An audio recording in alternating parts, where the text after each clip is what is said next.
Hi guys, welcome back to Simple Reactions. So आज हम बात करने वाले हैं लवली शर्मा के बारे में। लवली शर्मा अपने आप को पोइट, स्टोरी टेलर और पर्सनल थेरेपिस्ट बुलाती है। उन्होंने पॉडकास्ट में कुछ ऐसे कंट्रोवर्शियल स्टेटमेंट्स दिए हैं जो फीमेल जेंडर के अगेंस्ट में जाते हैं। पढ़ा लिखा आईएएस अफसर एक गांव की लड़की से शादी कर लेगा, लेकिन एक पढ़ी लिखी अफसर अगर लेडीज है वो गांव के गवार लड़की से शादी नहीं करेगी। मैं लिख के प्रॉब्लम ये हो गई ना कि बहुत ज्यादा ओवर एस्पायरिंग होना चाहिए अपनी वाइफ के सामने ना। बिल्कुल होना चाहिए। लेकिन तभी रोज वाइफ समझने लायक हो। अदरवाइज से डिवोर्स ले लो, आप मम्मी से ले लो, झगड़े नहीं होते क्योंकि हमारे सनातन में तो नहीं है। Divorce is English. डिवोर्स कोई भी अपनी खुशी से नहीं लेता है। हमारे देश के कॉन्स्टिट्यूशन ने ही हमें राइट दिया है कि कोई भी कपल अगर अपनी शादी में खुश नहीं है तो वो डिवोर्स के लिए ऑप्ट कर सकता है। Why to live in a marriage which has no scope and future. हम शादी करते हैं खुश रहने के लिए, पर्सनल ग्रोथ के लिए शादी करते हैं और अपनी फैमिली बनाने के लिए शादी करते हैं। जब ये सारे गोल्स हमारे अचीव नहीं होते हैं और जो सामने वाला पार्टनर है अगर वो आपकी इमोशंस की कदर ना करे या फिर आपके साथ लॉयल ना हो, वो चीट करे या तो आपके साथ में एक्सट्रीम हो जाए और आपके ऊपर फिजिकल वायलेंस करे या आपको इमोशनल ट्रॉमा दे वर्बल अब्यूज़ करके, तो ये सारे सिनेरियो में तो डिवोर्स हम लेते ही है ना। ये चीज़ों में बिल्कुल भी समझदारी नहीं है कि आप एक अब्यूजिव रिलेशनशिप को 8, 9, 10 साल खींचते रहो, 15, 20 साल खींचते रहो और अपनी लाइफ उसके पीछे बर्बाद कर दो। डिवोर्स अपने आप में एक पेनफुल प्रोसेस है। हर कोई डिवोर्स अपने लाइफ में नहीं एक्सपीरियंस करना चाहता। बहुत सारे लोगों को तो डिवोर्स का इतना ज़्यादा ट्रॉमा हो जाता है कि उनको साइकेट्रिक सेशंस लेने पड़ जाते हैं। बहुत सारे लोगों को तो करियर गैप लेना पड़ जाता है क्योंकि डिवोर्स का जो ट्रॉमा होता है उसकी वजह से वो अपने जॉब पे अच्छे से परफॉर्म नहीं कर पाते। और ये बहुत ही ज़्यादा रियल टॉपिक्स है जिसके ऊपर ज़्यादा लोग बात नहीं करते। इनके डिवोर्स वाले स्टेटमेंट तो इतने ज़्यादा पेनफुल हैं कि इनकी ये स्टेटमेंट्स को काउंटर करते हुए राधा नाम के एक इन्फ्लुएंसर ने एक बहुत ही लॉजिकल आंसर इनको दिया है। And language are two separate things. I'm going to do it for free. You're welcome.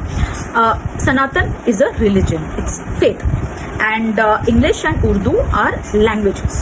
May I introduce the word chutta chheda in Gujarati or the word ghataspot in Marathi and bibah bichhed in Bangla. This you can learn from Google with a simple search. It's free.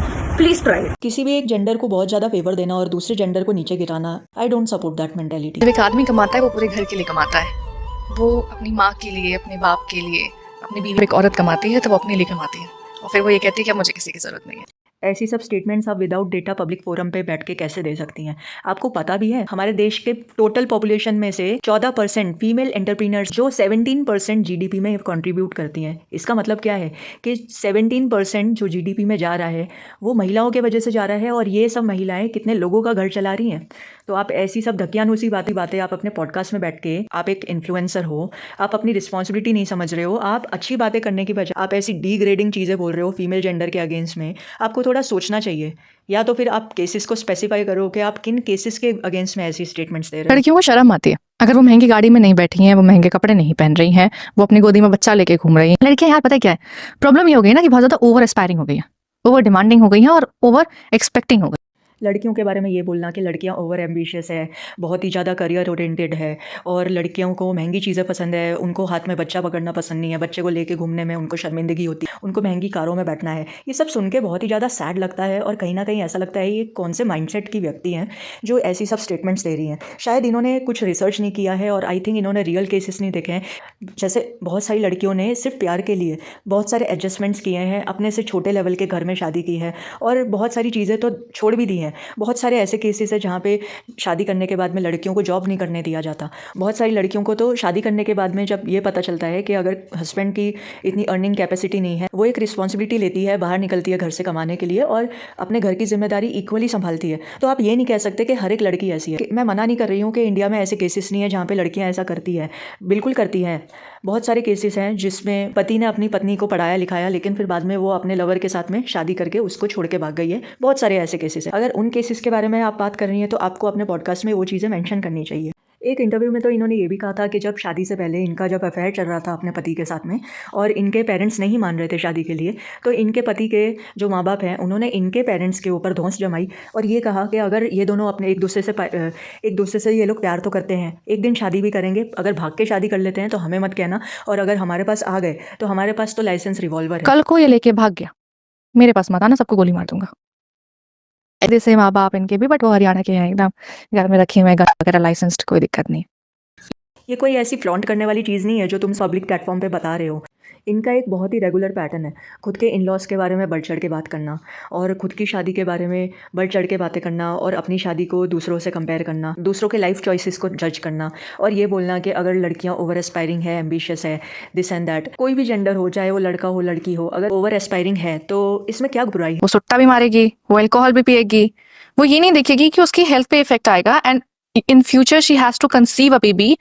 अगर आप in general वे में ये कहती कि smoking और alcohol पीने से या फिर ड्रग यूज़ करने से ओवरऑल हेल्थ के ऊपर बहुत ही ज़्यादा नेगेटिव इम्पैक्ट पड़ता है और ये रिप्रोडक्टिव हेल्थ के लिए अच्छा नहीं है, तो भी समझ में आता। लेकिन यहाँ पे भी आप लड़कियों के ऊपर ही फोकस क्यों कर रही हैं?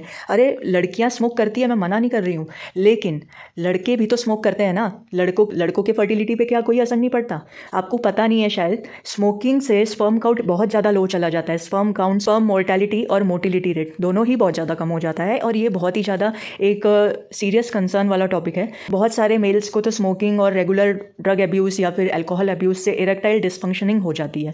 क्या आपको ये सब चीज़ों के बारे में पता है? और जहाँ तक बात है कि स्मोकिंग से और अल्कोहल से फीमेल्स की रिप्रोडक्टिव हेल्थ के ऊपर असर पड़ता है, तो हाँ ये बात है सच। लेकिन आप अपने पॉडकास्ट में ये बातें ऐसे हाईलाइट कर रहे हो जैसे कि आप इंटेंशनली फीमेल जेंडर को नीचे गिराने पे तुले हुए हो। कोई भी हो, चाहे आदमी हो औरत हो, अगर उसके कुछ फूड हैबिट्स अच्छे नहीं है और वो जंक फूड खा रहा है, इन केसेस में भी दोनों के ही फर्टिलिटी रेट्स में प्रॉब्लम आ सकती है। और हर कोई फीमेल का एजेंडा ये नहीं होता कि उसको एक एज में जाके शादी करनी है और उसके बाद में उसको बच्चे पैदा करने हैं। हर एक फीमेल का अलग अलग गोल भी हो सकता है। बहुत सारी फीमेल्स ऐसी है जिनको शादी नहीं करनी है, जिनको फैमिली चाहिए नहीं, जिनको बच्चे नहीं चाहिए। बहुत सारी फीमेल्स ऐसी है जिनको प्रेगनेंसी से भी एक फोबिया है और ये फोबिया बहुत ज़्यादा रियल है, जिसके ऊपर बात तक नहीं होती है। मेरे ओपिनियन में आपके ये सारे जो स्टेटमेंट्स जो मैंने इस वीडियो में बताए हैं, ये बहुत ही ज़्यादा लेवल्स पे गलत हैं और आप रिलेशनशिप एडवाइसेस ऐसे दे रहे हैं जैसे कि आपको शादी के 50 साल हो गए हैं, आपने बहुत सारे लाइफ के अप्स एंड डाउन्स देख लिए हैं। या तो फिर अगर आप ऐसे स्टेटमेंट्स दे रहे हो तो किन केसेस के ऊपर आप दे रहे हो, उन केसेस को भी हाईलाइट करो, स्पेसिफाई करो कि इन सब सिनेरियो में मैं ये कह सकती हूँ। आपका ओपिनियन क्या है इस मैटर में? कमेंट्स करके ज़रूर बताना। चैनल पे नए हो तो सब्सक्राइब करना। मिलते हैं नेक्स्ट वीडियो में, तब तक के लिए बाय, टेक केयर।